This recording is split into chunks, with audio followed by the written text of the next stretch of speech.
Hello, everybody, and welcome to another episode of I Hate Your Taste in Movies. This is a movie podcast where we force our friends to watch movies we adore and have them rip them apart piece by piece.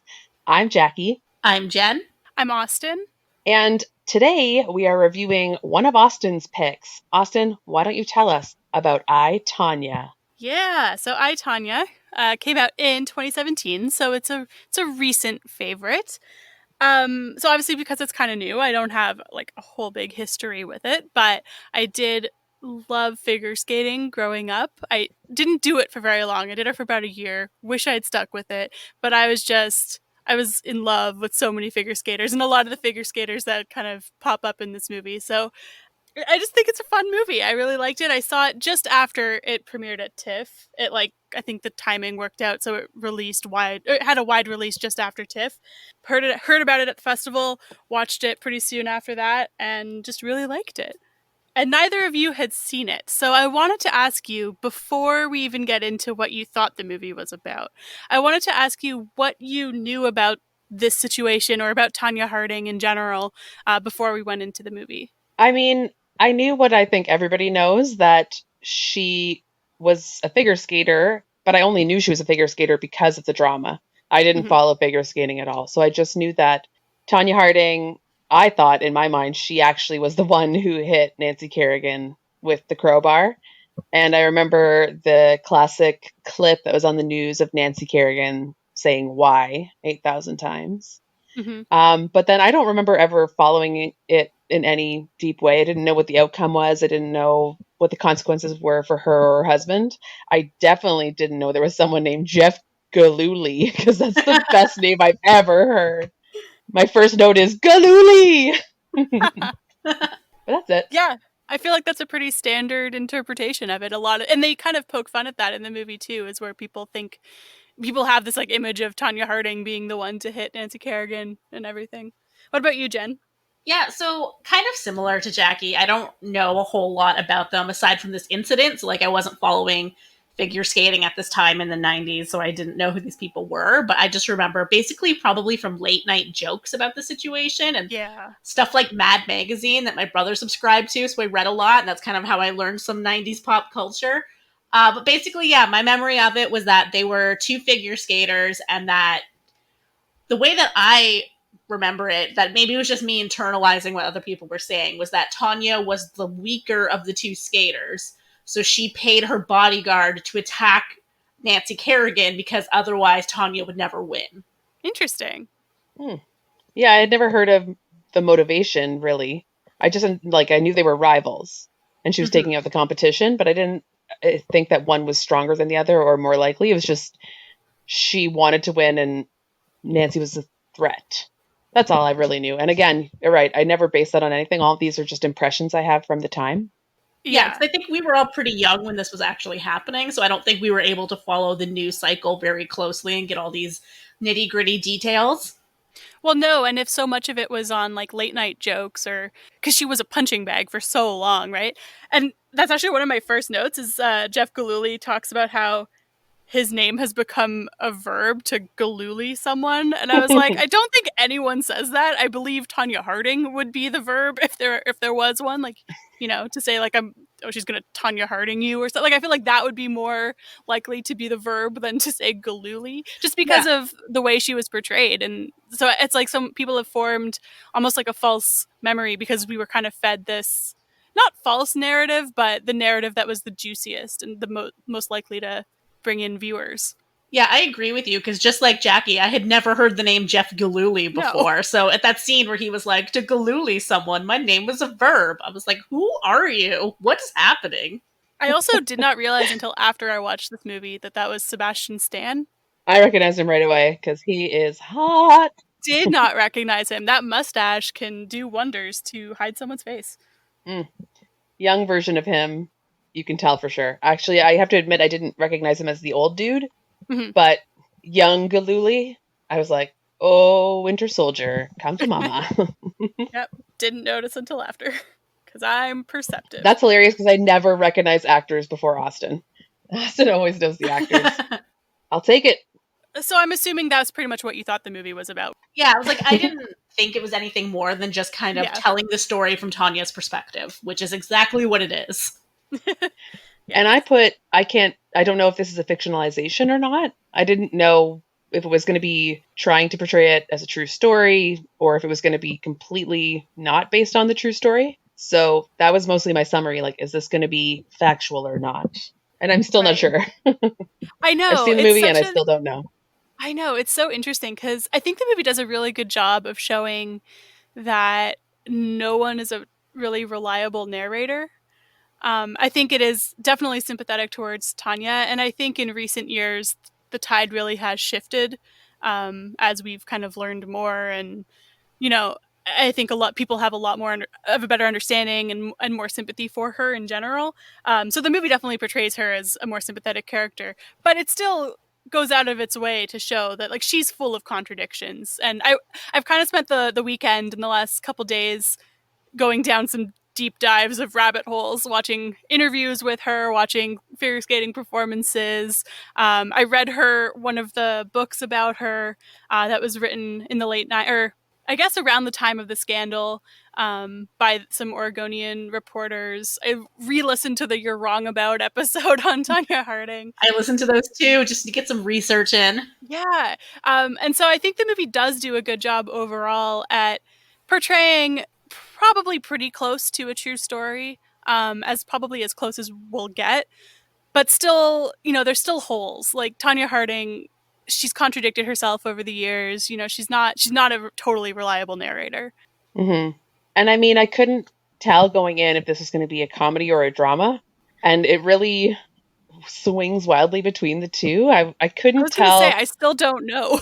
Right? I have a hard time with the movie when I don't know what they're going for. I understand that it should be a moment to moment reaction to what's actually happening, whether you feel happy or sad, but it changes what the movie does when it depends on the lens you're looking at it through. So a couple times I was like, am I supposed to be laughing or am I not supposed to be laughing?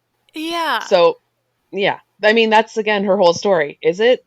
What is her story? You can't put it in a box because what's true, what's not true. That's the whole summation of the movie, isn't it? Pretty much. And I mean, they kind of get that feel right off the bat with the text that comes up right at the beginning where it says, based on irony-free, wildly contradictory, totally true interviews with Tonya Harding and Jeff Giloolied. So right off the bat, you're like, what? Is that real? Is it made up? What's going on? That's so funny because I missed that. I must have been looking down, so I didn't see the warning. Oh, yeah, it's just a little bit of text right before it starts, and then there's like the montage of interviews kind of introducing all the characters. Can we just say that speaking of the interviews, I know this is like jumping to the end, but in the end credits, when they show clips of the actual people, I was blown away by how good they were. I know. All of these actors, they're so spot on to these people. It's crazy. I know. It's especially Sean Eckhart. I should look up his name. I'm sorry, I don't have it. But he is like a spitting image of the real person. Yeah. To the point where when they were showing the Diane Sawyer interview, I'm still not sure if that was real footage or if that was the actor. I can't believe that's a real person. He seemed so ridiculous, but I'm sure he's so ridiculous. That's kind of it. Like at the end of the day, it's like this story, this made up of fools. Like everyone in Tanya's life was just a bunch of buffoons. Mm-hmm. So it's like it's cinematic, but at the same it's this ridiculous plot, and it's just these ridiculous characters that seem like they shouldn't exist in real life. Should we start maybe talking about the brilliance of Allison Janney? Because I mean, she won an Oscar for this role. That was one of my first notes. I love Allison Janney. I love Allison she did. Janney. Cool. She deserves it.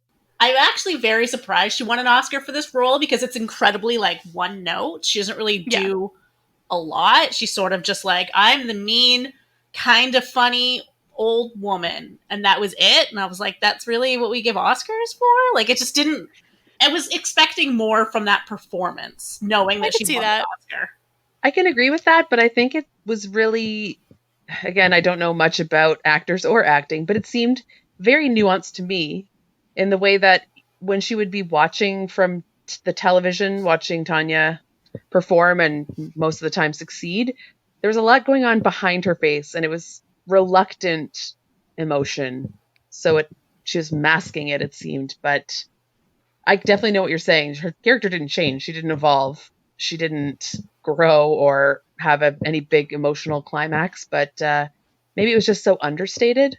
I don't know. Yeah. I actually don't think it's understated at all. I think this movie is like big and broad. Yeah, but the emotion is understated for her. I honestly don't know what I'm talking about. I just mean that like her personality is big and brash and in your face, but there was depth to it, but the character itself didn't want to show it. So it's up to Allison Janney to try and act big and have something under it that the character didn't want to show. Does that make sense? It does make sense. I just didn't necessarily get that. So it just sounds like you got more from her performance than I did. I'm willing to give Allison Janney all the rope in the world. I'm just like, you do it, and I'm sure you're doing it amazingly. Yeah, no, like I think she's a great actor. I think she did a good job. It's just I was kind of, like I said, I found a lot of this movie just really like kind of big and bold and not a whole lot of nuance, I guess. So then I was kind of surprised that that is what won the Oscar. Fair. She also, I mean, if you think like Margot Robbie, I think Sebastian Stan as well, they all met their counterparts. Like Margot Robbie worked a lot with Tonya Harding, or maybe not a lot, but you know, they had some like heart to hearts and they like got to know each other, and so she was able to kind of capture some of her mannerisms in a way that maybe you wouldn't if you didn't. And I know Levana Golden, I think is her name, Levana Golden. She refused to have anything to do with anything. So I mean, how much of that? So Allison Janney's probably basing this off of the video footage. I mean, you saw the video footage at the end. She was like a spot on with the bird on her shoulder and everything. And the hair. Yeah, the hair's ridiculous. It was freaky. But like, you know, as far as what's going on in the background, like, you know, maybe a little bit harder to judge because she certainly does not seem like a pleasant or forthcoming person. If that was an accurate representation of who this person is, she's a monster. Yeah.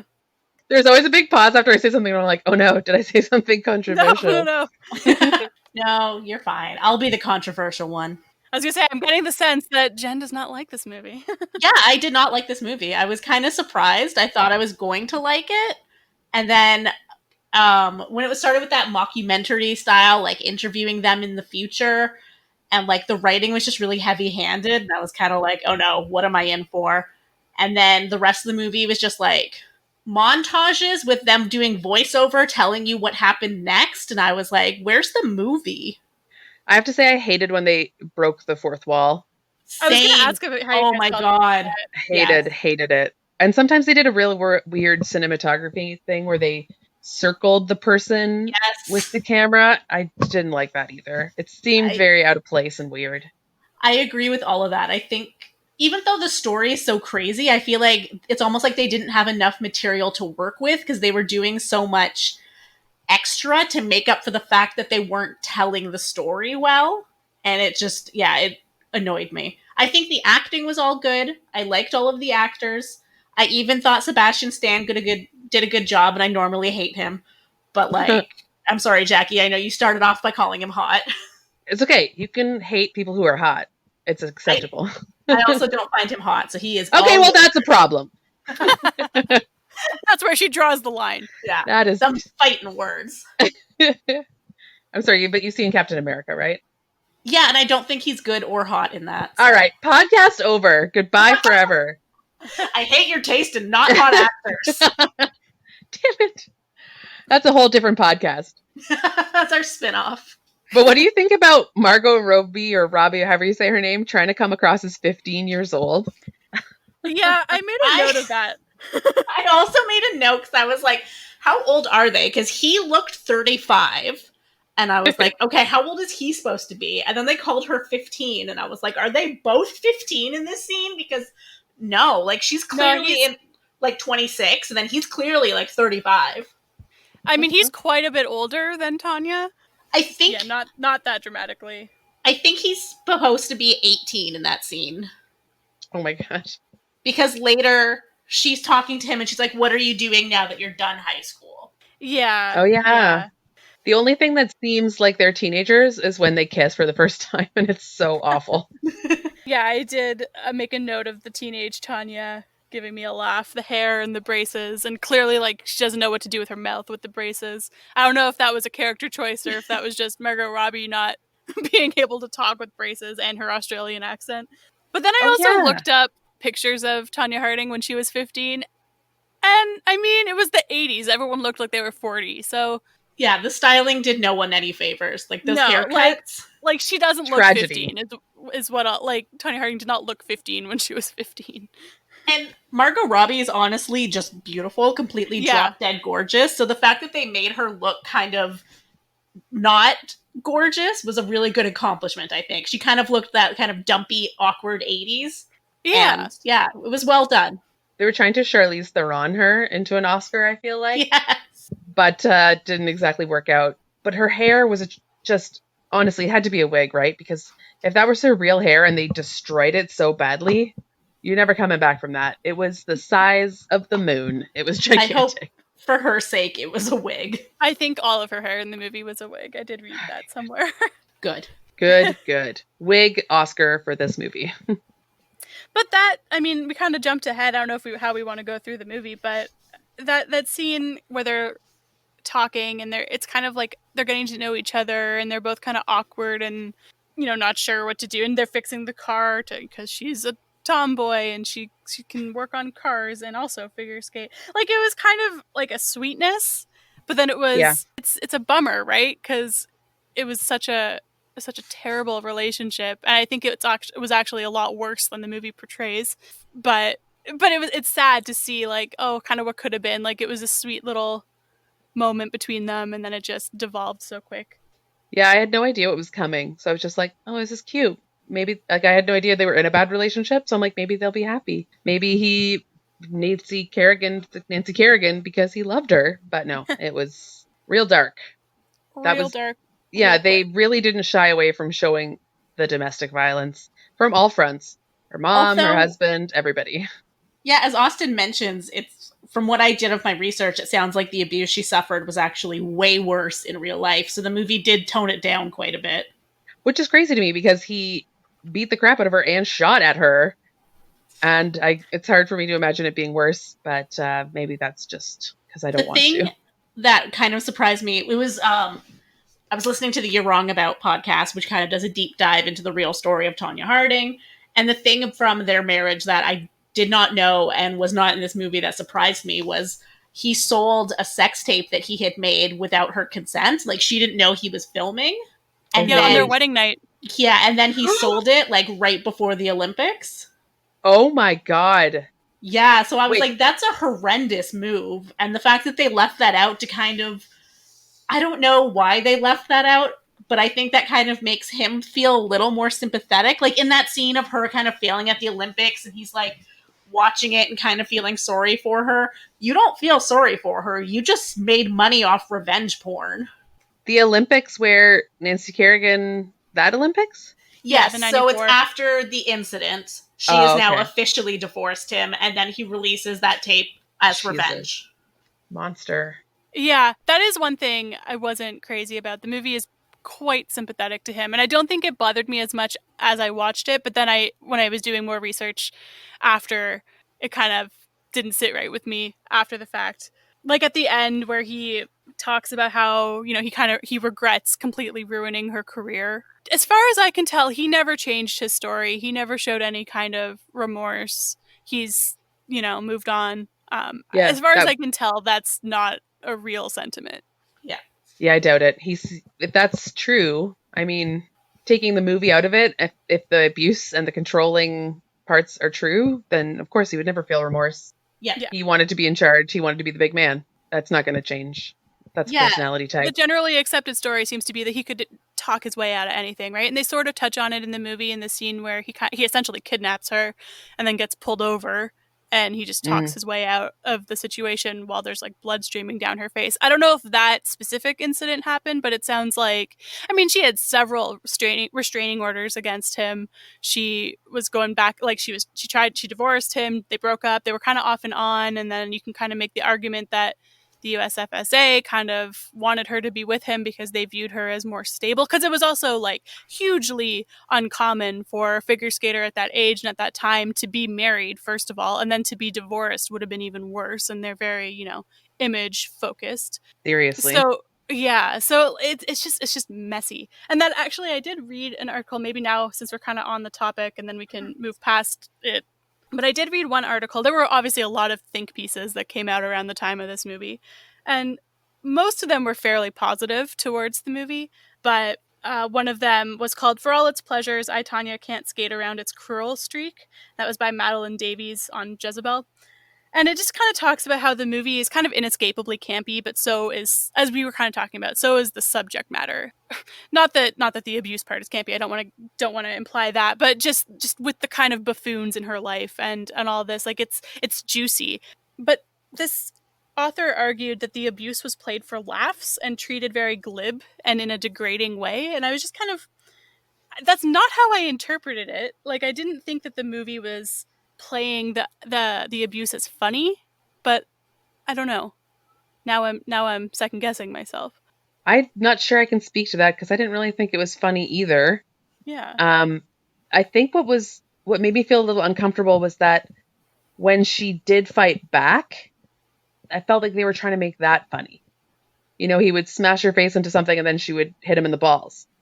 And it's like, hoy, man gets hits and balls. Insert laugh here, and it always. Oh, that's a good point. Yeah. I didn't think of it like that. Yeah, I don't know. I part of me was torn because you want to see her fight back, but it makes it almost sadder because it's her life. It's her she's always lived this way. She doesn't have any other response or way out, and it doesn't make anything better. It's always an abyss of crap. So right. I don't know. It didn't make me feel like it was funny, but it made the whole thing seem sadder almost. That's kind of, yeah. I mean, this article goes so far as to say that it's trying to spend, the first hour of the movie basically trying to celebrate Harding's abuse, which I don't agree with. I think that it's showing you kind of a tamer version of this horrible abuse that she suffered, and she did fight back. She admits she fought back. Like, what else was she going to do? That's the life she, like you said, that's the life she knew. It's everyone who was supposed to love her either left or beat her, right? Yeah. But I guess that was just a perspective I didn't really consider watching it, and then it kind of made me think maybe I need to watch the movie with a more critical eye. Maybe, but how else are you going to portray her story without showing the violence? Yeah. But I guess it's also, like we were saying, with the tone of the movie, of how sometimes it's comedy and sometimes it's a drama. I think that could maybe, your meaning might get lost when you're trying to show these really serious, horrible subjects, but it's in between these, like, fourth wall breaking jokes to the camera kind of things. Yeah. Yeah, especially the one that jumps out to me, which I actually did appreciate. I did like it, when he accuses her of taking the shotgun and, like, chasing with the shotgun, and she's like, "This is bullshit. I never did this." I don't know. I kind of liked that. Just another way of showing that we don't know who's telling. The truth is probably somewhere in the middle here. Like, neither one of them are telling 100% the truth, or maybe it's their version of the truth, but, we don't know exactly what happened. Yeah, I think everything that happens was a deliberate choice to make you unsure how to feel about this movie, because that's how you should feel about her story. It's obviously not cut and dry. She wasn't the victim or the aggressor as she was portrayed at different times. So I don't know. Maybe it was all supposed to be keeping you on your back foot, but I just didn't like any of it. I don't know what to say. None of it felt good. I was like, I've never enjoyed any fourth wall breaking in any situation. It takes me right out of the movie. It's also an interesting choice because they have the interviews and stuff. So it's almost like overkill. You can see, had they maybe committed to it more and done more of it, maybe it wouldn't have been as jarring. I don't know. It didn't bother me. I kind of liked it, but I can see how it would be something that would, turn someone off. Yeah. Yeah. Like that scene that you're talking about, they could have just as easily cut back to her in the documentary style interview and have her saying, "I never did that. That's bullshit." Yeah. Yeah, right? That could have been a good way to do it. I don't know. I'm not a filmmaker. Neither were these people. I want to talk about, I believe this to be true, but how crazy is it that she's like smoking and drinking and eating crap, and she can perform this crazy athleticism at such a high level. Yeah. How can people, well, I mean, they did show her huffing her inhaler a lot, but is Yeah, it, she had really bad asthma. Again, like the movie. So this is my other thing is that I've realized I think some of my love of the movie comes from my love of like delving deep into the backstory in real life. So the line kind of gets blurred between the movie just objectively as it is and just kind of the lore of it all. But she had really bad asthma, and I read somewhere that when doctors and specialists finally like examined her, they realized she only had access to like 20% of her lung capacity at certain times when she was, in some of those situations. And it's like, how is she holy still able shit. to do this? Yeah. Yeah, she should not have been smoking. Oh my god. It was all grit that got her through, which is crazy. Yeah. Well, and she's like a pure athlete, right? Like, I mean, she always got the media portrayed her as this like rough and tumble girl, but also as a tomboy. And, they called her fat, and they always talked about how she's not ladylike. But she's like pure athlete. Like, she has those athletic thighs, and you can get that height. Like, I don't know if you watched her skate, like her height is just ridiculous, but she doesn't have the flowing lines like someone like Nancy Kerrigan, who is also a fantastic skater, but just, they're doing two different things. Yeah, they did say that a bunch, that she's so athletic and so much stronger than the other women. I really felt like that stuff was just missing from the movie. Like, again, they told us a lot. Oh, she's really athletic, and oh, we want her to be more dainty and feminine. Oh, like Nancy. But you didn't really see a lot of the contrast between them. Like, she, even in her voiceover / interview or whatever, says like, oh, me and Nancy were friends, but it was just the media that pitted us against each other. But you don't really see the contrast. Like, you're not seeing how judges are reacting to Nancy and then how Tonya is reacting to that. You know what I mean? Like, yeah, Nancy really isn't in this movie at all. yeah, so then and I know it's I, Tonya, it's not I, Tonya and Nancy, but then I think it's kind of missing a huge chunk of the story, which is how they were treating Tonya in comparison to Nancy. Instead, they're just, again, she's telling you that via voiceover and montage, but the movie's not actually depicting any of it. Yeah, you get little comments about like the endorsement deals, and because I mean that's where the only really money income opportunity at that level is through endorsements, and Nancy's getting them, Tanya's not. Vera Wang designed some of Nancy Kerrigan's costumes. Damn. Meanwhile, Tanya's sewing her own, like those See, kinds that of would have things. been great to put in the movie. Yeah, and I mean they touch on it. Like they show her making her own costumes and complaining that, she goes up to the judges at that one point. She confronts the judges and give me $5,000 then for a skating uniform or whatever it is that she says. They hint at it, but I agree. I think it would have been interesting to delve a little deeper into the bullshittery of the USFSA. Yeah, and even just like how she is reacting to Nancy, because like she says that they're friends, but there's clearly this sort of unspoken rivalry that leads to them attacking Nancy of all people. You know what I mean? When they're like, let's take her out. There's more to it than just, oh, then I'll win. It's also, she's the golden girl. They favor her over me. They're never going to give her the same chance they're never going to give me the same chance that they give her. But none of that was really like text in the movie. I think they're trying to say that the Giloolied and Sean and the Buffoon Squad, they were not acting necessarily under Tanya's direction, right? They're implying that she only knew kind of after the fact. So Tanya's feelings towards Nancy weren't their motivating factor. They just saw her as an obstacle to victory / money, right? So it wasn't, I don't know if we were supposed to give them that much credit that they thought about the depths of why it was Nancy and what she stood for and how figure skating perceived her. It's just that these schmoes saw that she was the golden girl and had to be removed from the equation. No, I agree. Like, I don't think Tanya's reasoning is directly why Nancy was targeted, but I could see it like Tanya's reasoning is why Jeff decides to go and do this. Do you know what I mean? Like, he doesn't just decide out of nowhere. He's like, she's being held down by the judges and we need to attack another figure skater. You know what I mean? So like that's sort of in the background of why he's choosing to do this, even if it's not why he's actively doing this. Does this make any sense? Am I saying words that people understand?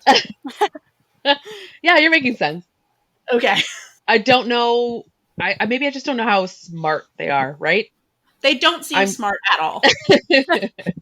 So it's hard to know what their motivation was. if they even realized that the judges were unfair to Tonya because Nancy was the ideal, or if they just saw like black and white, she's in the way. The reasoning why and the politics and subtext aren't there. It's just obstacle, eliminate. Yeah, they don't really get into that for sure. It's also, we don't really know. I mean, I would be shocked if Tonya wasn't, I think she didn't was in it from the complain. beginning, honestly.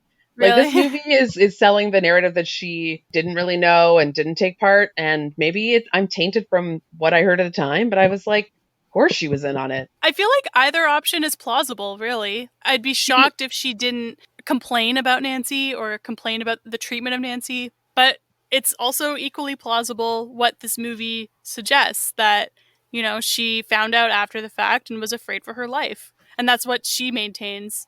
And, they Yeah. never, that's all she's been charged with.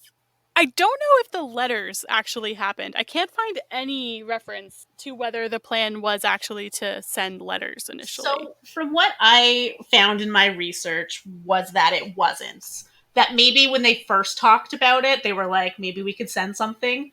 But for the most part, the plan was always some level of violence, and they were just trying to figure out what exactly to do. Did Tonya ever actually get threatening letters? Yeah, I think they said, all of the figure skaters typically got like creepy letters and death threats and things like that. The death threat that she gets in the movie, where it says if Tonya skates today, she'll get a bullet to the back, whatever, that did happen. There were rumors that she orchestrated it herself so that she wouldn't have to skate. Because it was at a competition, and so she basically got a bye for it. Like, she didn't have to compete, and she still advanced, or she still qualified. I didn't know. That's an interesting twist. So there were rumors that she or maybe her inner circle orchestrated it, but I mean, those are just even less founded rumors than all the other rumors of her life. Well, Sean admits it, right? In the movie, yeah.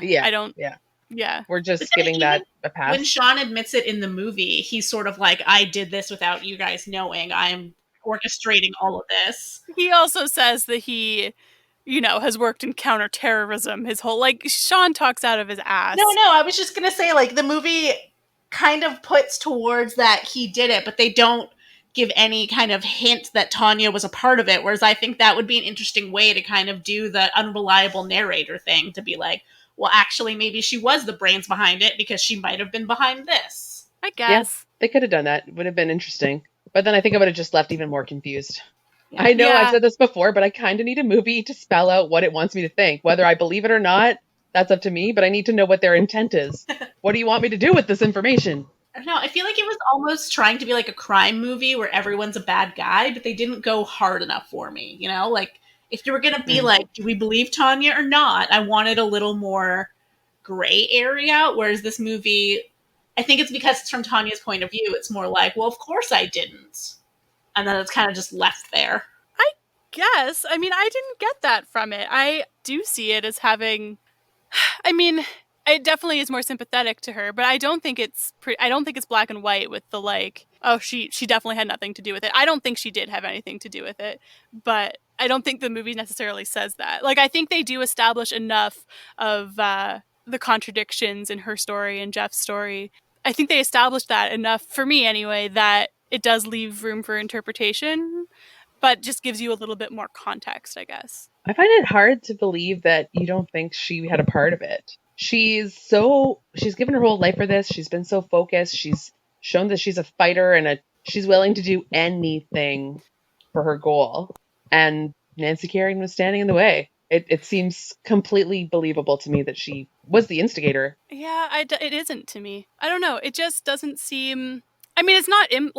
it's not... I can't say 100%. Who knows? It's not implausible, but it may have even been oh, we should do something about Nancy, and she just kind of went, yeah, okay, and then, moved on, or something, because, as far as I can tell, they changed their story when they were instigated or interviewed by the FBI. Jeff and Sean eventually changed their stories to implicate Tonya. I don't think she was initially implicated.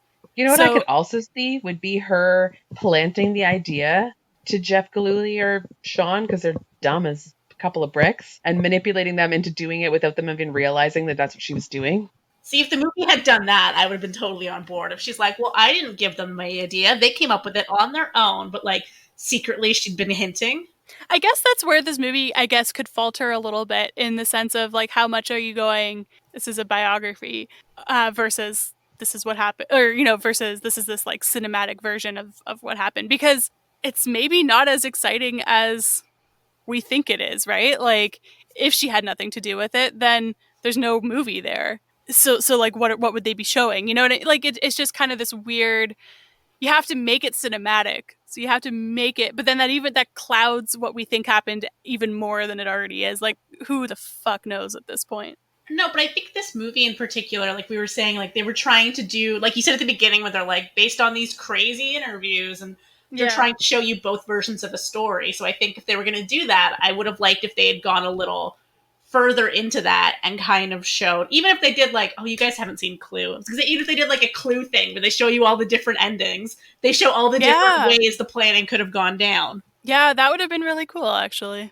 And I feel like that actually would have fit with the style of the movie that they made. Yeah, if you're going to be wacky, be wacky. Sorry for saying really wacky. That's a bad word right now, considering she had her leg whacked. Oh, no. Inappropriate, Jen. How dare you? I'm sorry. I guess the overarching message, they're just trying to say that nothing is clear, right? The message for the whole movie to me is that the truth just depends on who's telling it and who's perceiving it, and you have to make up your own mind about what you believe is true. And it's not even just necessarily about Tonya Harding and what happened. It's about everything you see everywhere. So to me, the message is this movie is trying to show you that you don't know what's up. You'll never know. You just got to do the best with what you got. Deep. Yeah. Super deep. I'm a deep person with my deep thoughts. I will say, I wanted to ask you guys how you felt about the figure skating CGI. Oh my God. I thought it was really good. So glad you brought that up. I'm sure Jen hates it, but I thought it was really good. When she was a little girl, it was the worst. There was like, she's spinning and the face was just like copy pasted on. It just didn't line up well. Tell me more, Jen. Give it to me. Lay it on me. That was when I noticed it the worst, was the kid. When she was older, I don't know if I noticed it as much, but I mean, it was noticeable. Yeah. The only time I really noticed it was, I don't know why, but it was during, there's a big, huge kind of stadium scene. She's skating and she's actually doing one of the more sedate moves, which is just like skating with her arms open. And something about her head moved in a really weird way. And in that moment, I was like, oh yeah, she's not actually doing this. And then I started watching for the CGI.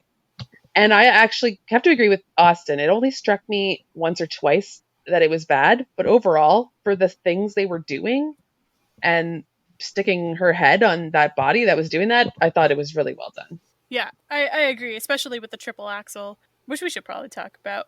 So, Austin, do you just want to talk about figure skating? I just want to talk about figure skating, you guys. I like this movie. I can see your flaws that you bring up. I feel like this is the difference, is that when like Jackie brings a movie to the table that we don't like, she's very defensive. And for me, I'm like, yeah, you're probably right. I just give in. I'm like, yeah, you're probably right. How dare you? Jackie defensive? Never. Hold on. How did this turn into a Jackie bashing podcast? I don't want to take part in this. No, maybe I don't have enough confidence in my own. Yeah, you need to channel your inner Jackie and like fight for your movie. What is happening? Yeah. I am a good person. Wow, I feel defensive now. This isn't like my favorite movie of all time, but I saw it in the theaters a couple times. I really like it. But again, how many times did you see it in the theater? Twice, Jackie. Like, okay, I'm sorry. Okay, so this isn't like pitch perfect level of your love. This is not. And to be fair, when I said we were going to do it, I hadn't seen it in like a year. So, but yeah, let's talk about the triple axel briefly, because it ties into the CGI. Because I was actually watching this afternoon, I was watching the Vanity Fair video of the choreographer for the movie, talking about how they did that and how they achieved the CGI for that triple axel. So Tonya Harding was the first American woman to land the jump in competition. And since then, I think only 6 women have. So it's like a big deal. So first of all, they couldn't find a body double to do it because no one can do it. And the ones that can would have been training for the Olympics at that point, and it's too dangerous to do. You wouldn't risk that for a movie. because the risk of injury is too big. So there was no option for a body double. So they had a couple of body doubles for the majority of her skating. Margot Robbie is a hockey player, so she can skate. So she did a lot of the Is she really a hockey player? Yeah, she's on like an amateur hockey team. Amazing. So she can skate. So she did a lot of the, like, she worked with the skaters and learned a lot. And it sounds like she did a lot of the like prep stuff into the jumps or into the moves, and then she did like the exits out of them. But then they would obviously have body doubles doing the spins and doing the big jumps. But anyway, so they had, someone come in and do like a double axel or something, and then in post had to, I don't know if a double axel is even a real thing at this point. Anyway, they had a body double come in and do the closest that they could get to the jump, right? And then in post they'd have to add in an extra half rotation to make it the triple. God damn. I had no idea it was such a big deal. I mean, I've heard the term triple axel, but I just kind of think it was a standard move that every figure skater did. No, the triple, I think what makes it, I mean, again, I like watching figure skating. I don't know the first thing about figure skating, or I guess I know the first thing because I'm about to tell you this. But from what I understand, the triple axel takes off from your front, like you face forward, taking off. A lot of other jumps, you're facing backwards and you land backwards. But with the triple, it's 3 full rotations. And so you are taking off from your front leg and then landing backwards. So it makes you do an extra half rotation, and that's the biggest. I mean, obviously it's incredible. Watching it is insane. Especially, they do show it in slow motion, and you're like, wow, that's hard. But then you see it at actual speed, and it blows your mind. How can anybody do that? How can you spin that fast and not immediately vomit? It's crazy. Yeah. What did you guys think of that scene where they showed it and then they did the slow-mo and then there was kind of the voiceover?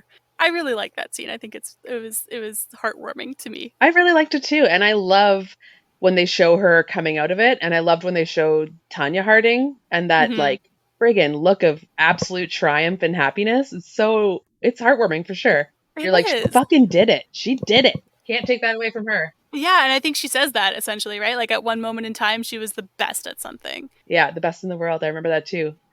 Although, because she's saying it in the future, really sad. Yeah, that exactly. Part's depressing as hell. No, exactly. Well, and same with guys, I watched so much. I did such a deep dive on this. So at this point, I'm like not even talking about the movie anymore. I'm so sorry. I was watching this like ABC special on her. One of her, I think, coaches or choreographer, I don't remember who it was talking about how if you watch the actual like Olympic video, you can hear, or not Olympic video, the commentator during that performance, you can hear him when she lands the triple axel. The commentator is so excited and he's like, good girl, which is like a weird thing to say, but he's so excited. Like and she's that's what he dog. says. But the commentator was like, that's probably the only time she had someone who wasn't a coach or a parent, and even not even her parent, but that's probably the first time she had an adult who wasn't her coach tell her good job or like good girl and be that genuinely excited for her. Like she had zero support system. Ugh, that. This is kind of like a semi-tangent, but I really appreciate whenever we do an Austin movie, you go like so hardcore deep dive into something specific and you get so excited talking about it. Like when you were doing Chicago and you were like, let me monologue about Bob Fosse for 10 minutes. And now you're like, figure skating, let me explain the jumps. You're just like, I love performance. Let me explain the act of performing. That's why I like this movie. Thank you, Jen. That's my genre. That's interesting. Maybe that is your genre. People doing things and being clapped at. Yay, Austin. Do you want us to clap for you, Austin? Yes, please. Hold for applause. Thank Yay, you. Austin. Another thing I wanted to just mention is what I remember the most, which is that Margot Robbie scene of her in the mirror, putting on the makeup and crying and making that rictus smile. That's so creepy. Whew. That I noticed when that scene was over that my shoulders were up around my ears. Oh no. It made me so tense. And then, of course, the scene where they're trying to fix her broken lace and she's basically hyperventilating before her performance. Yeah. I don't know why, but something about that scene in its entirety made me just so tense, which to me is always a mark that a movie is good. When I don't realize that I'm physically projecting how it's making me feel. Mm-hmm. That Yeah. was Made me before really the Olympics, uncomfortable. right? Yeah. That was before the Olympics? Yeah. Yeah, I think she did a really good job of just showing like someone who's been through so much and is really just on the verge of breaking down. And yeah, I think she did a really good job in this movie. I like Margot Robbie. I have no complaints about her. Austin, can you tell us if that laces thing, that's true, right? Yeah, and this is I think another media portrayal of her is that she was a whiny little girl, basically, that she went up to the judges and sobbing and show like there's a famous picture of her with her foot on the I mean it's in the movie, but that shot of her with her foot up on the rail talking to the judges and she's crying. Like if you Google Tonya Harding, that's like the first picture that comes up. She gets laughed at for that. I was watching the Olympic performances earlier today, and you can actually hear people laughing when she does Oh, that. That's literally what they're supposed to do. Like, if you have an issue with your equipment, you're supposed to go up to the judges and show them the problem, and then you can either, I don't know if they mentioned this in the movie, I think they do. You can either you have 2 minutes or something to fix the problem and then pick up where you left off, or in your routine, or you get bumped to the end of the program and you can restart. And so she chose, I think that time, she chose to go at the end of the program. Like it happened earlier too, where her blade was loose. And so at that point, she had chosen to do the 2 minutes thing. And so there's like pictures of her like screwing her blade back in and all this. So it's like, that's what you're supposed to do. She's also on old equipment because she doesn't have any endorsement deals. But is there any potential that she rigged it to fail so that she had the opportunity to start again if she felt like it wasn't going well? I think the movie tries to plant that seed a little bit, or I think that was the general consensus. But I mean, it's a disadvantage, especially at the Olympics, right? Like because she chose at the Olympics, she chose to fix she chose to get bumped down, so that like fucks up your flow, like that. I mean, she skated fine, she skated a clean skate, but it didn't really benefit her in any real way. I think everyone was just hoping for a fight, and they were hoping for this like giant brawl to come out between her and Nancy, and nothing really happened. So when she like put her skate up, that was like the entertainment for the night. Oh, So yeah. when you say people wanted a brawl to happen, like on the ice, like did they think Nancy was going to come out and tackle her? Like what was going to go down?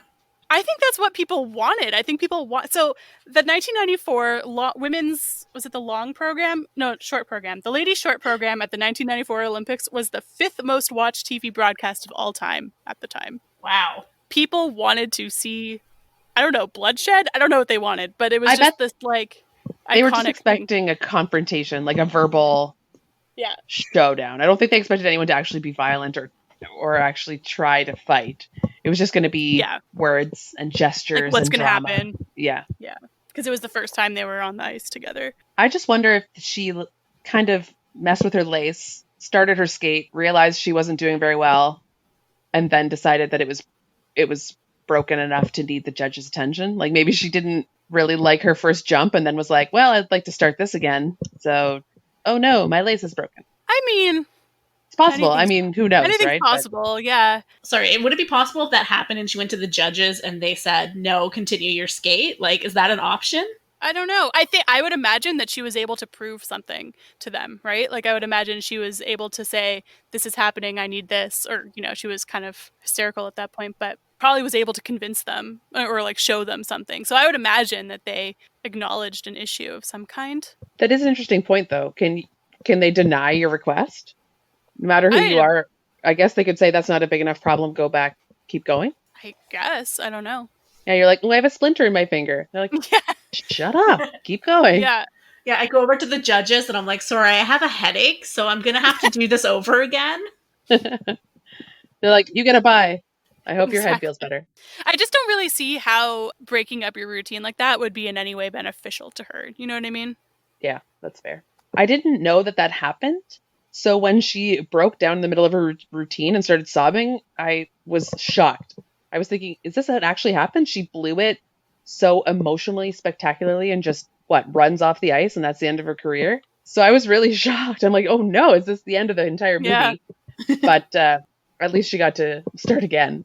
Yeah. Fun fact, if I'm not mistaken, when she did go up to the judges and she got the extra time, so she got bumped to, I don't know if it was the end of the program or a certain point, but anyway, she got bumped, and the next skater got bumped up, and the next skater was José Chouinard from Canada.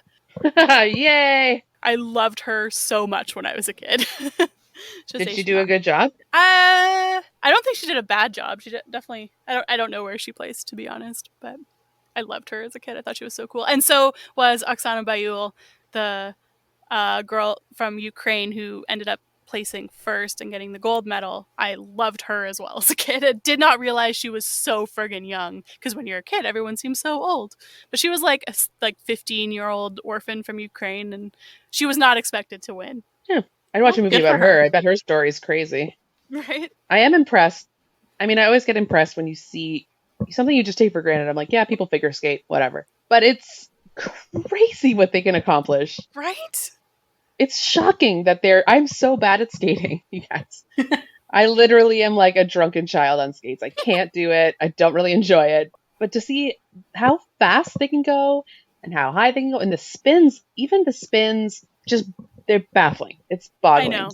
Yeah. It almost looks like they're on like fast forward sometimes. Like, how can a human being spin so fast? And then they stop spinning and just continue their skate and don't immediately like fall over or like skate into the boards because they're dizzy. I don't get it.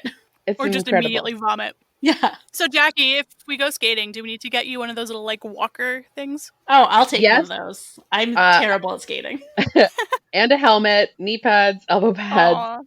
Evacuate the ice for everyone else's safety, and then we'll go. And then Austin can do like figure eights around us. I can straight forward, and that is all.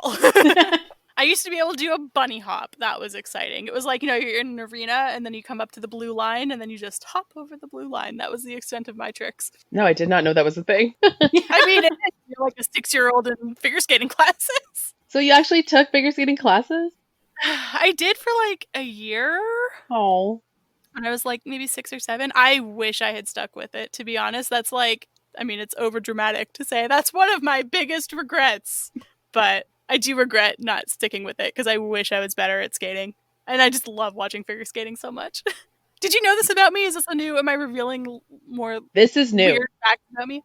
It is weird and it is new, but I respect it. Yeah. It's something, it's just such a weird world. Do you know when you just get a glimpse into a world you've never knew? I knew that people figure skated, but I just totally took it for granted. I didn't care about any of it. And I'm learning so much. I don't know why I liked it or why, because like I was too young to follow the Tonya Harding scandal. Like it's not like I was watching these Olympics actively. I just remember, like, I guess I watched a lot of Stars on Ice when I was a kid. So I think that's probably where my entrance to figure skating happened, was with Stars on Ice. Have you gone to the Capades? I have not gone to the Capades. I saw Disney on Ice one time. No memories I did too, actually. I probably did too, to be honest. It's sad to think that that's the pinnacle of some people's figure skating careers. Disney on Ice? Yeah. Hey, it's a paying gig. Yeah. I'm sure they all wanted to go to the Olympics, though. Well, that's usually the step after the Olympics, because Olympics are amateur, right? So then all those like Ice Capades, Stars on Ice, I'm assuming Disney on Ice, all those things, that's pro skating. Ooh, I mean, there's other aspects of pro skating. There's pro skating competitions and stuff. To get paid for skating, that's what you do. Can you explain to me what happened with the Olympics? Why was it 4 years and then 2 years? What's that deal? I looked this up because I also did not know, and I was like, "What the heck?" The movie doesn't do a very good job of explaining it. Explaining anything, really. But so basically, it used to be that the winter and summer were on the same every 4 years, and then they were switching the Winter Olympics to be the in-between. So you know how now it's like summer, and then 2 years later is winter, and then 2 years later is summer. So that was them first switching the Winter Olympics to be on different years. So it just worked out that there was only 2 years between the Winter Olympics that year, or cycle. I'm surprised it was that late, to be honest. I didn't realize. Yeah.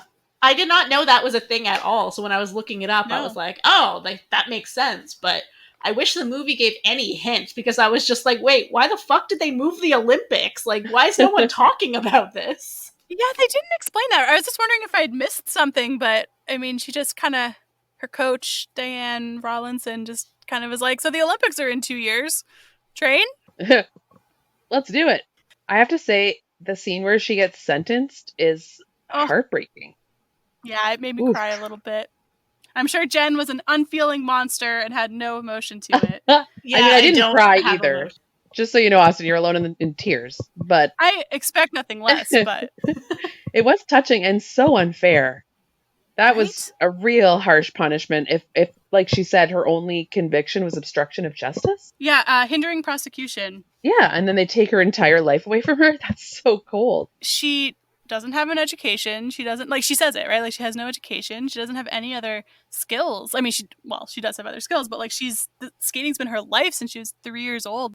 They basically gave her a life sentence. I kind of looked into what that meant, being banned from the United States Figure Skating Association, and it meant that she can't do any of the pro skating, like we were talking about the ice capades and Stars on Ice and things like that, because those are generally owned by the USFSA. So she couldn't do that. If she taught students, she wouldn't, which she did do for a while, but she couldn't take any of them to competitions because she can't be associated with them. So it's like, what else is she supposed to do? Incredibly harsh. Yeah. I think that's wrong, honestly. There's the concept of paying your dues, right? You pay your debt and then you should be free to live your life. I mean, the justice system honestly doesn't work like that, but in theory, it shouldn't be. You should have a finite sentence and then you move on. Is it the judge in the legal system that decides that, or does the figure skating board be the one that decides she's banned for life? Because I wasn't sure in that scene because the judge is saying it all, and I was kind of just wondering, like, does his ruling really have jurisdiction over them, or did they also give her that sentence separately? That's a good point. Interesting. I bet if the judge hadn't handed it down, they would have. Yeah. Yeah, probably. Also, Sean Eckhart's mother knew everything that happened, and so I would like to know why she was not charged with anything. But that's a side And note. also, like, why would you know that your loser son is planning to physically assault an Olympian and you're just like, this is cool? Oh my god, they're such buffoons. Sorry, so how do you figure that his mom knew everything? In real life, she did. Oh. Because Sean told her, Okay, and because he lived in her house, and she was just, oh no, I'm sorry, I got a little overexcited there. So it's like, well, now hold on, if we're going to punish Tonya for this, let's punish everyone. That's true. I did like how they sort of showed how, like, they touched on how she had the issue of her being just a laughingstock, like she's sitting there and David Letterman's in the background making jokes about her. So I thought that was a good reminder. It's just kind of gross, right, to think about how this, like, figure skating rivalry that was basically media fabricated to begin with was all anyone was talking about and watching, and like consumed the late night shows for weeks. This is figure skating. Like, it's so strange to me. True, but then also, like, an actual crime was committed, you know? Yeah. Like, this would be big news. Like, an athlete assaulted another athlete in order to go to the Olympics.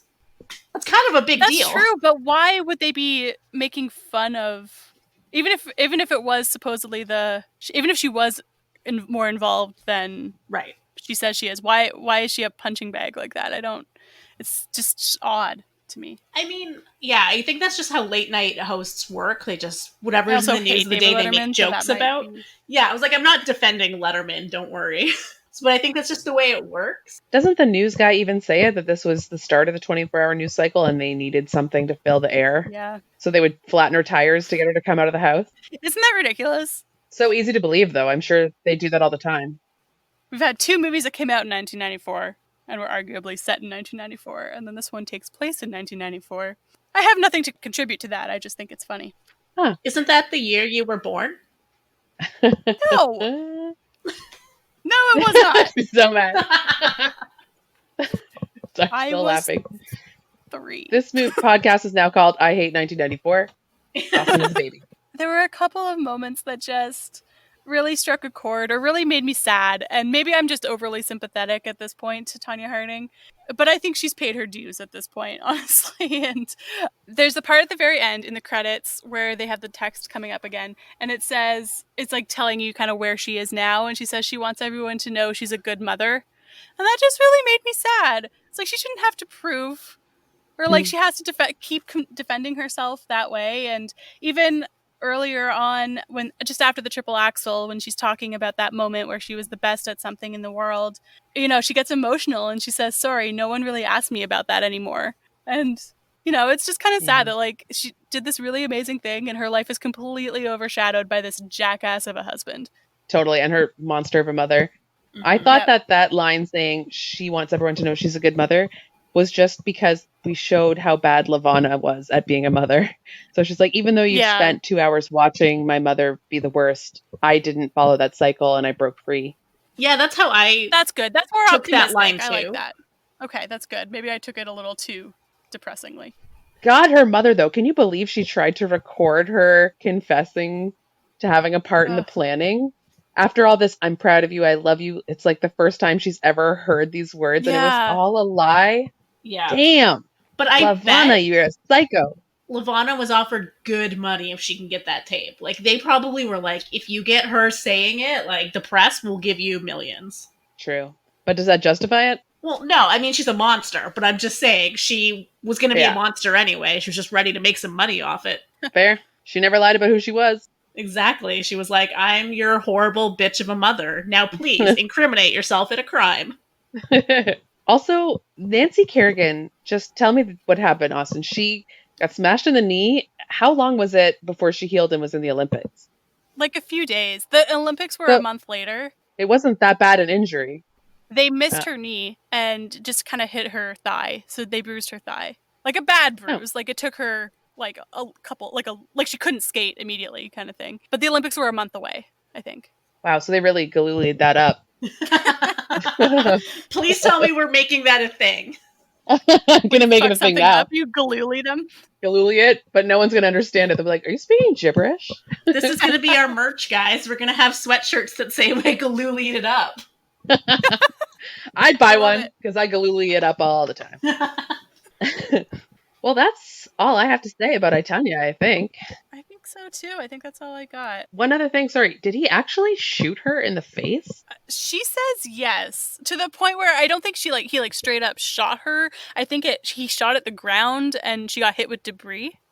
Which I think is, yeah, the movie definitely makes it look like but she wouldn't have just gotten shot and been okay. So I think that's what happened in the movie. Yeah, I But thought it's it not like really- ricocheted and hit her, but I also Yeah. wasn't totally Sorry. sure. Sorry, Jen, can you say that again? Yeah, I said it ricocheted. Like, that's a I was like, is person's that how name. you say it? Rick O'Shea, the Like, Irish he's some landlord. Irish man, yes! That's our other merch. So funny. Ricochet. Rick O'Shea. Whew, thank you for Thank that. you, Jackie, for always calling me out when I mispronounce something. I mean, that was a pretty bad one. Thank you. So I think that's about all I have. Should we talk about some high notes, low notes, high points, low points? What do we call them? You know, Yeah. highs and lows of this movie. Can I just say my high point is Jen saying Rick O'Shea? Thank you. Okay, thank you, Jen. My actual high point was Giloolied taking a cross-country road trip sorry, I fucked that up. A road shit. Road shit. Oh boy. Shut up, everybody. Sorry, I can't get it together. Take a road shit with Ricochet. Hi. My high point was actually when Giloolied takes a road trip across country to go to the stadium and just scream out, "Hey, Tonya, no, fuck you," and then walk away. So petty, so beautiful. He kept his rage high the entire road trip for that moment. Yeah, he didn't talk Amazing. himself down at all the whole time. Yeah, fair enough. Low point? Thank you. Oh, okay, low point right away. I don't know. We do it differently every week. Why not? Let's just do what we do. As a low point, I had a hard time choosing a low point because There were so many. I won't say there were so many. It's just that everything was kind of dreary. I was like, Right. This life is a sad life. A lot of stuff has happened, and it's really sad. So I couldn't decide if my low point was the fact that she had to resort to a very performative, exploitative lady boxer career, which is just her life is sad, or watching the constant casual abuse she suffered. Like watching that, even in a 2-hour representation, was beating me down in spirit. And I just can't imagine anyone living through that. Everybody she knows, everyone who's supposed to love her just keeps kicking the shit out of her. And the way her mother talks to her, it's just so depressing to realize that that's some people's reality. So that's what I chose. Yeah. Dark. Jen. It is dark. Okay, we should brace ourselves for what Jen's going to say. I feel like a lot's coming. I have good things to say. So my high point was the soundtrack. I enjoyed the music in this film. There was a lot of good, like, 80s tunes. It was great. Yeah, Loved it. very enjoyable.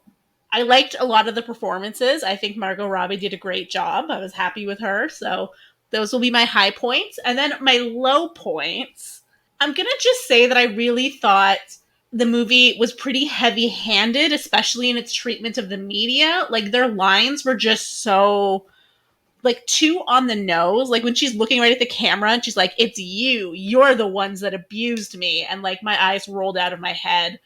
And then at the very end, when, like, the news vans are, like, leaving, and then the OJ trial's on TV, and Jeff is like, the media just moves on to the next circus. And I was like, someone got murdered. Like, these are big news stories. Like, why are you acting like it's the media's fault for caring that, like, a crime was committed? You know what I mean? It just felt like they were trying to push home this point about how it was the media's fault without actually ever showing how it was the media's fault. You know what I mean?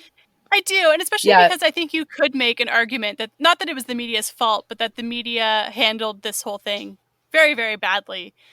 Because even before the attack, they pitted her against Nancy Kerrigan in a lot of ways. So I think you can make the argument that, and Tonya Harding has said, like, that she was abused by, like, she considers the media her abusers as well in a lot of ways. So, like, I think there's fact to that.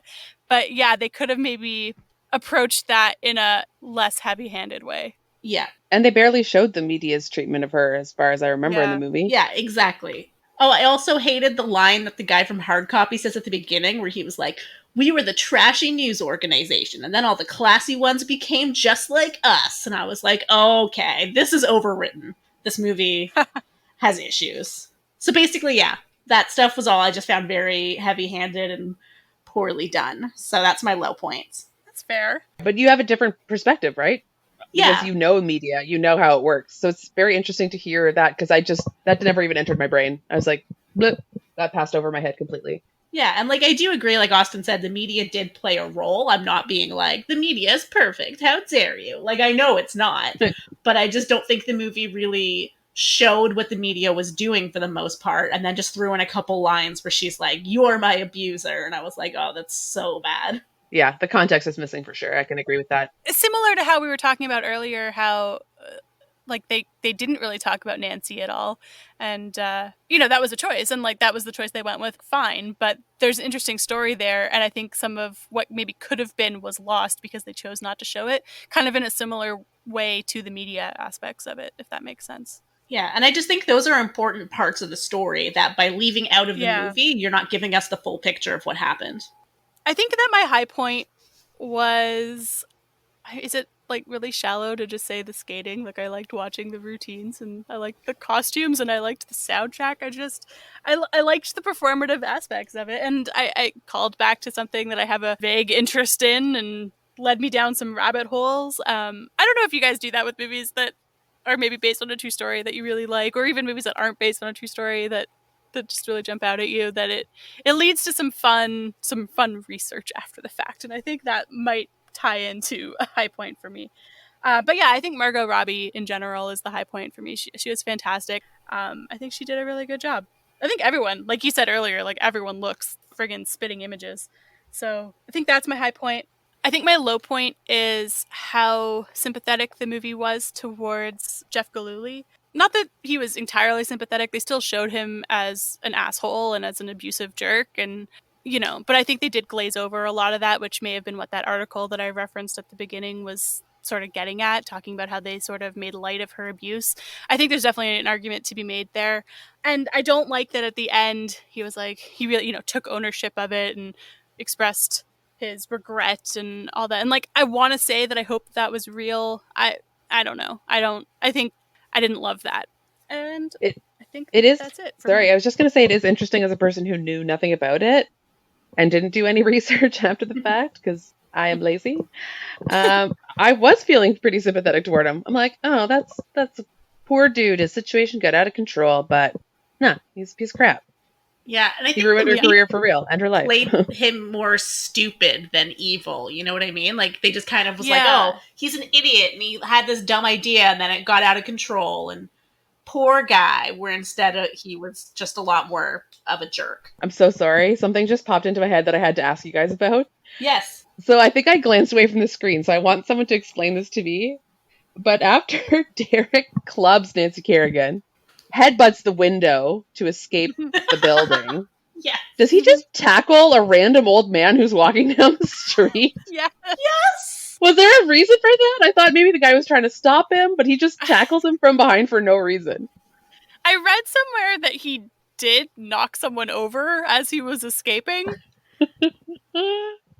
It was such a funny moment. Yeah, I hope that it wasn't as random as it was in the movie. Like, he just plowed directly into that man, right? Do you know what I thought was about to happen? I thought he was going to tackle that man and then be like, I caught him. I caught the guy who did it. And like try to pin it on him. What about the headbutting the door? Are we supposed to believe that actually happened? That That did. happened. Wow. That's insane. They didn't realize they were plotting that those doors were the escape plan and then didn't realize that they were locked from the inside. They were like chained shut. How could you headbutt a door with your head? They weren't the smartest bunch. Also, why didn't Wow. he just run and find another door? Like Like the one he Yeah. came in by. Yeah. I know. Oof. Oh, Okay. also, the guy, the other guy, I think it was, I think it's Shane Stant that hit Nancy, and then it was Derek that was the getaway driver.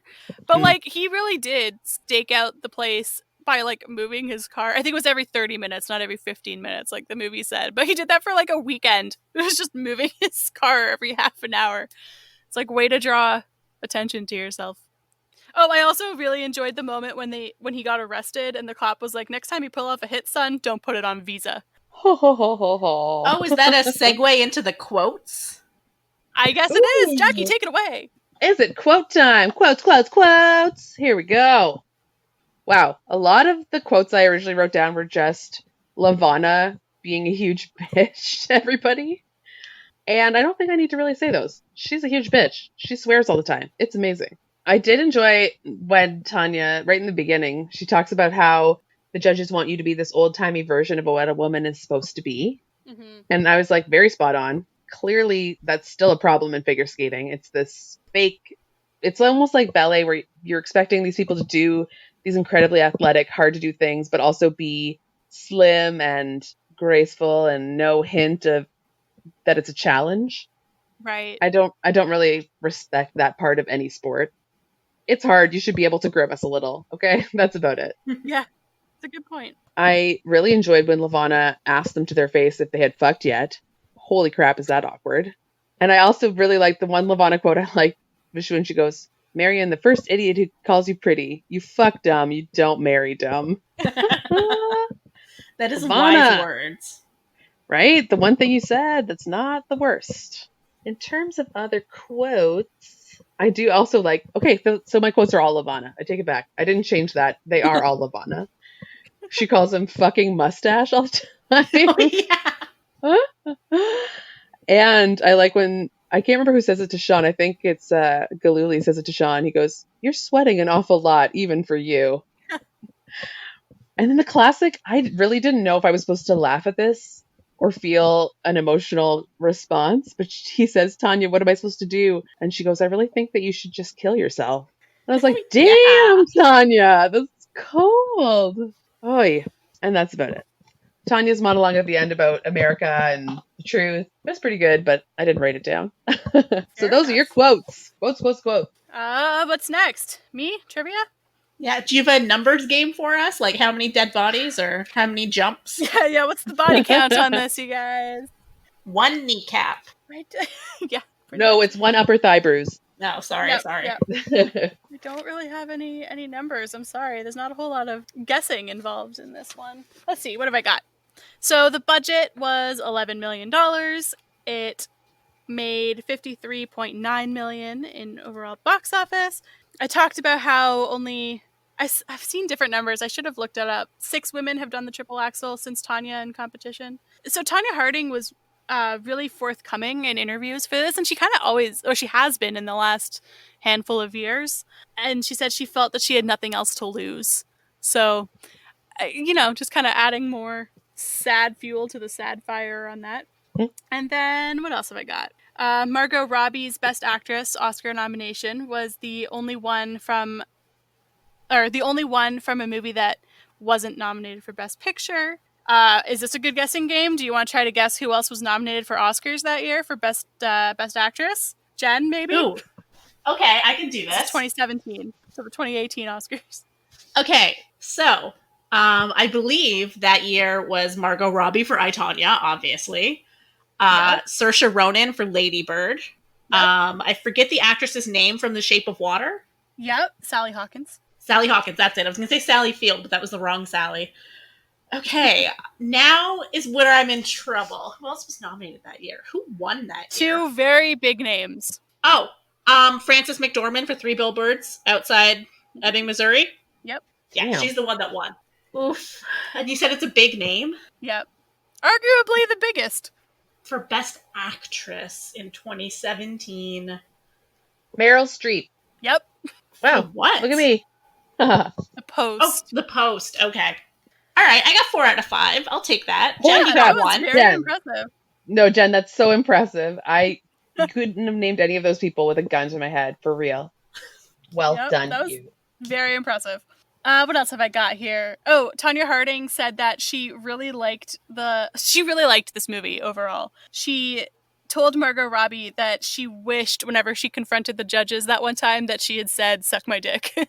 But she did not, sadly. She did confront them and say basically like, give me $5,000 and, I'll be able to get a new costume. Like she basically said the rest of it, but the movie took a little artistic license with the rest of the dialogue there. But she did say that she wished she had said it. Oh, other things that Tonya Harding would like to clear up about the movie. She bought that fur coat that she wore as a kid. She didn't make it from hunting rabbits. And she doesn't cuss that much in real life, she says. That's all. That's all she wanted to clear up from the movie. Okay. I think that's all I got for trivia. I think I just talked way too much this episode about nonsense figure skating facts. So. Well, you were worried last time you didn't talk at all, so it's good. And also, you know the most about it, so you should talk. And also, you should stop self-deprecating yourself, Austin. Get out there, talk. You're allowed to have opinions. Do it, girl. I like this movie, guys. You're I like wrong. this movie. Terrible Okay, opinion. right. Stop talking. Jen, what other movies came out? Well, we kind of just mentioned a bunch of them, I guess. Yeah, we just went over a couple of the Oscar movies that year, which was 3 Billboards, Shape of Water, Lady Bird, and The Post. Mm-hmm. I already forgot the Meryl Streep one. That is how much I remember the movie The Post. But sort of the bigger blockbuster hits that year included Get Out, which is amazing, It Chapter 1, Wonder Woman, Jumanji, Blade Runner 2049, and Beauty and the Beast, the Emma Watson version. Yep. So this is actually, I think, our most recent year of movies that we've done. Yeah, I think so. It's also probably the year I've seen the most of the movies. I was going to say I've seen barely any of these movies. I've never seen Get Out. Guess what I'm going to add to our list? I know, I knew you would, and I'm terrified, but I should watch it. It's really good. Even I've seen it. Yeah, Austin's seen it. Okay, well, now I have to see it. All right, so we need our out of 10s, right? Oh, yeah, let's wrap this up. It's about where we're at. I'm going to give it, for an enjoyment out of 10, I'm going to give it a 7.5. Nice. Very solid. I enjoyed this movie. I didn't understand what genre it falls into. Yeah. And I guess I just need a cue about whether I should be laughing at something. I'm like, is this absurd or is this tragic? The line is so blurred. So, but I liked it. Like it held my attention and I wanted to see what was going to happen. I felt tense. And so, yeah, 7.5. And quality in terms of visual effects, I'll give it a pretty good rating. I'm going to give it, you know what? Actually, I'm taking that back. I was going to give it a good rating based just on, I thought the CGI was done pretty well. But then I was thinking about the actual filmography and I hated it. I hated the way they circled characters. I didn't like the camera work and I didn't like the breaking of the fourth wall. So because those things really took me out of it, and I distinctly remember being like, no, I hate this. I'm going to give it a 3. And that's Oh, they wow.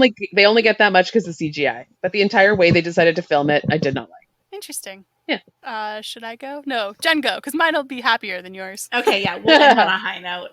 So enjoyment, it's hard to say because as I was looking over my notes as I was watching it, and I think I was really apprehensive because there was a lot of like, what is going on? Do I like this? Do I hate this? But then as I kind of finished and I'm thinking back on it, I dislike it. So it's like while I was watching it, I didn't necessarily hate it. So I guess my enjoyment level was a little higher. But in retrospect, I hate it. So I guess I'm gonna have to give my enjoyment like a 5. Because Okay. at the time I wasn't hating it as much. It's one of those movies that you watch and you kind of are fine with, and then you think more about it and you start to dislike it. Yeah, I wouldn't say I was fine with it. I was still on the side of not liking it, but I was okay with a lot of what was happening, if that makes sense. Mm-hmm. And then quality wise, I'm gonna also go with Jackie and give it a 3. It gets points for acting and costumes and music, and everything else about it was just terrible. Interesting. So what you guys don't like about it, I really like about it, which I think is fair. Like it made a choice, and it, like I said before, like it made a choice. It stuck with it. It was definitely stylistic, and that style's not for everyone. So for enjoyment, I'm gonna give it an 8.5, and for quality, I'm gonna give it an 8.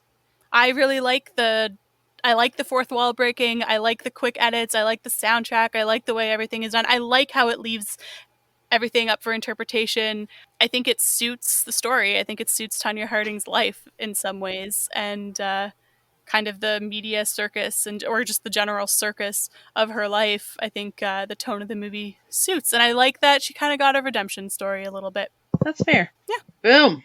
That brings us. Oh, do we need to address the friendometer? It's been a couple weeks since we've had to. Do you want to hit the friendometer? Let's get a reading. Let's check that old friendometer. Before we do the official friendometer, I do want to say I'm sorry, Austin, that you went out of your comfort zone and picked a non-musical, and I still hated it. I am surprised that you didn't like this one. I mean, I didn't expect you to love it necessarily. I thought this would be a fairly inoffensive movie, to be honest. So, I don't know. Yeah, I thought I would enjoy it, and then I just didn't. So I was like, oh, Austin's going to hate me. It's not for everyone. I can appreciate that. But I also think that I just also have the attachment to, like, doing the deep dives. Every time I watch this movie, I end up down a deep, dark YouTube rabbit hole of watching 90s figure skating routines, which I'm not mad about. So, fine. Nice. That's a good use of time. Yeah, I think so. I enjoyed myself thoroughly. I think I enjoyed doing the research after the fact more than watching the movie, to be honest, this time around. Awesome. I think it's fun. Where do you stand with the friendometer? We are still friends. 10 out of 10. All right, Jackie, where do you stand with the friendometer? I would say friendometer would be at 100%, but Jen said that I get really defensive about my movies, and now I hate her. That was me, sorry. Just kidding. Friendometer at the top of it. Tippity top. Okay. Tippity top. For me, yeah, the friendometer, we're fine. I mean, it went down a little. I'm not gonna lie. There in the middle, mostly towards Jen, but I think we're okay. I think we'll be fine. Amazing. I think we're honest fine. Response. Perfect. So, Jen, I'm terrified to ask, but what are we watching next week? Ooh, exciting! We're gonna go back to the olden times, not that olden times, to 1968 for a classic horror film, which is Night of the Living Dead. Oh, jeez. Oh, no. Oh, boy. Oh, boy. We're in trouble now. Get excited, guys. You'll love it. I doubt it. So I think that about wraps us up. That was Tonya. I had a great time. I will probably keep watching Tonya Harding videos for the next at least 48 hours. Next week, we're going to be talking about Night of the Living Dead. So that'll be a thing that happens. In the meantime, you can follow us on Twitter at I Hate Your Taste and on Instagram at Hate Your Taste Pod. And please review, rate, subscribe on iTunes. And you can find us wherever you listen to your podcasts. And please tell a friend. Thanks so much for listening. Bye.